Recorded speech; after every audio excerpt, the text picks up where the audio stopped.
Hello student, मैं self Krishnakant और आज के वीडियो में हम सॉफ्टवेयर के कुछ और टॉपिक को कवर करने जा रहे हैं। यह हमारा क्लास 9 का चैप्टर 3 है।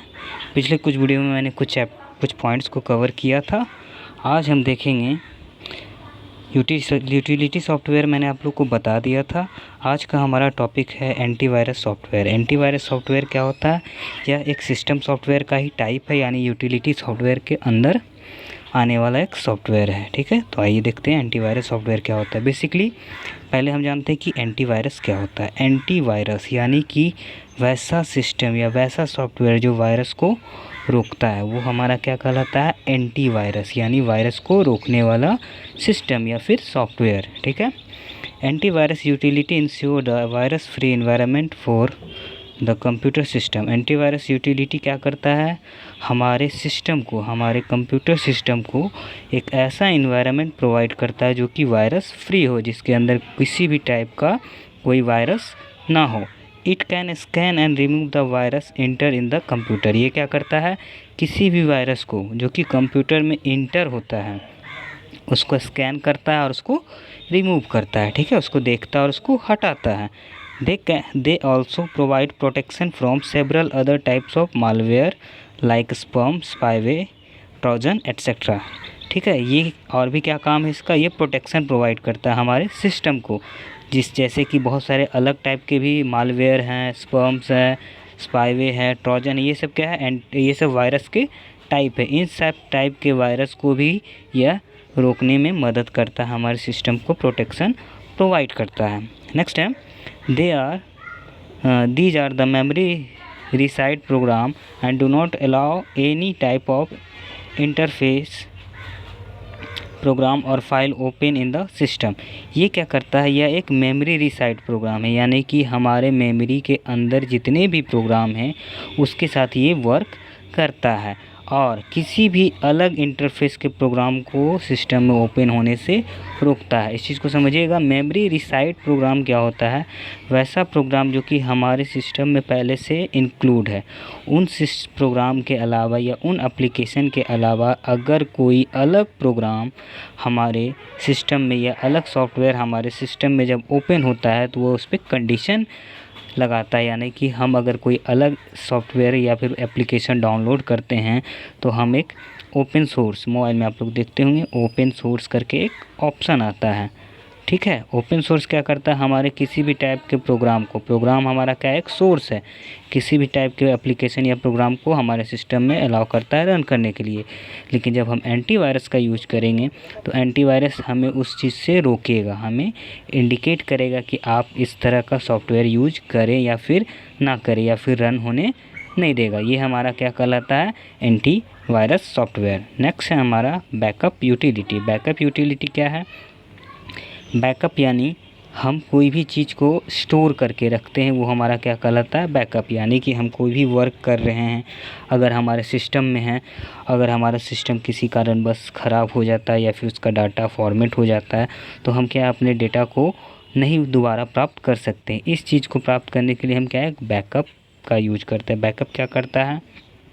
हम अपने सिस्टम को एक्सटर्नली या इंटरनली किसी अदर साइड में स्टोर करके रखते हैं। जैसे कि नेट पे आप लोग देखते होंगे ड्राइव क्या होता है हम लोग का? जैसे हम लोग गूगल ड्राइव यूज करते हैं। ठीक है ना, गूगल ड्राइव क्या होता है? एक ईमेल आईडी के द्वारा यूज होने वाला साइट है। ठीक है, या फिर एक स्टोरेज डेटा है। ठीक है, जिसके अंदर क्या है? हम कोई भी डेटा को स्टोर करके रख सकते हैं और बाद में उसका यूज कर सकते हैं। ठीक है, data store in the disk can get damage due to some hardware failure और सम नेचुरल कैलेमिटी। ठीक है, डाटा जो हम लोग स्टोर करते हैं हम अपने डिस्क में, यानी कि हम अपने हार्ड डिस्क में या पेन ड्राइव में, किसी भी टाइप का स्टोरेज डिवाइस हमारा डिस्क कहलाता है। ठीक है, वह किसी कारण बस अगर डैमेज हो जाए या फिर हार्डवेयर यानी कि हमारा जो जो हमारा हार्ड डिस्क है वो अगर किसी कारण टूट जाए या फिर गिर जाए या फिर फेल्यूर हो जाए तो क्या होता है? तो user data in the system in a square resource and can not B recreate easily. तो क्या है? जो हमारा डाटा है, यूजर द्वारा यूज किया गया डाटा जो कि सिस्टम में है, उसके रिसोर्स को हम दोबारा ईजी वे में प्राप्त नहीं कर सकते हैं। ठीक, using backup utility, we can keep the duplicate copy of such information in some external storage device from where it can be recovered। क्या है, बैकअप यूटिलिटी से हम क्या करते हैं, जो हमारा डेटा है उसका एक डुप्लीकेट कॉपी को स्टोर करके रखते हैं किसी एक्सटर्नल स्टोरेज डिवाइस में, किसी भी तरह का डिवाइस में हम रख सकते हैं, ठीक है, जो कि हम बाद में उसको हम रिकवर कर सकते हैं, ठीक है। In case of some data loss, जब हमारा कोई डाटा का लॉस होता है तो हम क्या है उसको हम रिकवर ईजी वे में कर सकते हैं, ठीक। तो बैकअप आप लोग को समझ में आया। नेक्स्ट है हमारा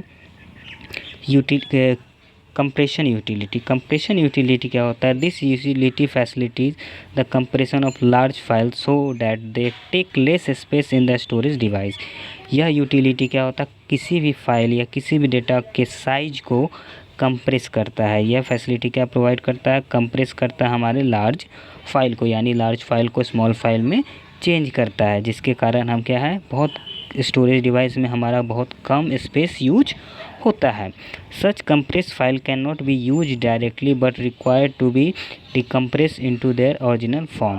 इस तरह का जो कंप्रेशन फाइल होता है इसे हम डायरेक्टली यूज नहीं करते या फिर हमें ज़रूरत नहीं होता है। जब हम किसी भी ओरिजिनल फाइल को डिकम्प्रेस करना चाहते हैं तब हम इसका यूज करते हैं, ठीक है। नेक्स्ट लाइन इसमें, compressed file can easily be transferred from one system to another using some external storage device or by attaching them to the email। compressed file जो होता है उसको हम इजी तरीके से एक सिस्टम से दूसरे सिस्टम में ट्रांसफ़र कर सकते हैं। कैसे कैसे कर सकते हैं, किसी भी एक्सटर्नल स्टोरेज यानी पेन ड्राइव से एक सिस्टम में कॉपी करके दूसरे सिस्टम में पेस्ट कर सकते हैं, या फिर हम दोनों सिस्टम को अपने सिस्टम में ईमेल पे उस प्रोग्राम या उस फाइल को डाल के दूसरे सिस्टम में उस ईमेल आईडी के थ्रू हम उसको ओपन कर सकते हैं, ठीक है। These are also use to create a single file to complete software package. किसी एक सॉफ्टवेयर पैकेज जैसे हमारा MS PowerPoint, MS Access, ये सभी किसका है, माइक्रोसॉफ्ट ऑफिस का एक पैकेज है ना। इसके अंदर बहुत सारे छोटे छोटे एप्लीकेशन हैं, तो सभी को हम एक पैकेज में यूज कर सकते हैं। जैसे कि आप लोग देखते हैं ऑफिस, माइक्रोसॉफ्ट ऑफिस एक क्या है, एक सॉफ्टवेयर है जिसके अंदर छोटा छोटा पैकेज है, जैसे एक्सेस हो गया, वर्ड हो गया, पावर पॉइंट हो गया, ये सब क्या है इसका स्मॉल पैकेज है, ठीक है, स्मॉल एप्लीकेशन है। ये सभी को हम कंप्रेस करके किस में रख रहे हैं, माइक्रोसॉफ्ट ऑफिस में, ठीक है। तो इस तरह से हम इसको यूज कर सकते हैं और इंस्टॉल भी कर सकते हैं। इसके कुछ एग्जांपल है, जैसे WinZip है, ये जिप फाइल होता है, WinRAR है, ये फाइल होता है, KBG अचीवर है, इस तरह के फाइल, ये सब क्या है, फाइल का नाम है जो कि कंप्रेस करके हम इसके थ्रू हम अपने डेटा को रख सकते हैं, ठीक है।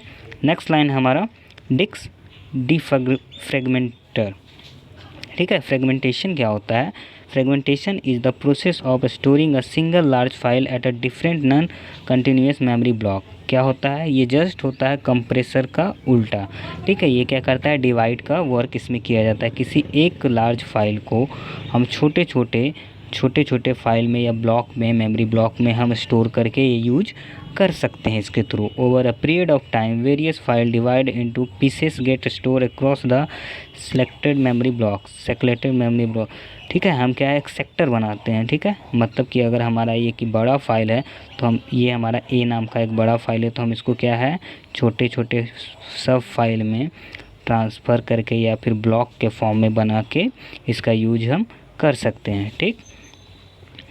Operating system can read this splitted file but it takes more time to open causing the slowdown of the computer system. Operating system जो होता है हमारा, जो कि हमारे सिस्टम को ऑपरेट करता है, वो क्या है, इन फाइल को, स्प्लिटेड फाइल को, यानी कि जो फाइल को हम स्प्लिट किए हैं, हटाए हैं, जैसे कि हमारा ये एक A है, इसके अंदर हम 6 या 3 बनाएं, ठीक है। हम चाह रहे इसका हमारा यूज नहीं तो हम इसको स्प्लिट कर देंगे, ठीक ना। ये हमारा हो गया B C D।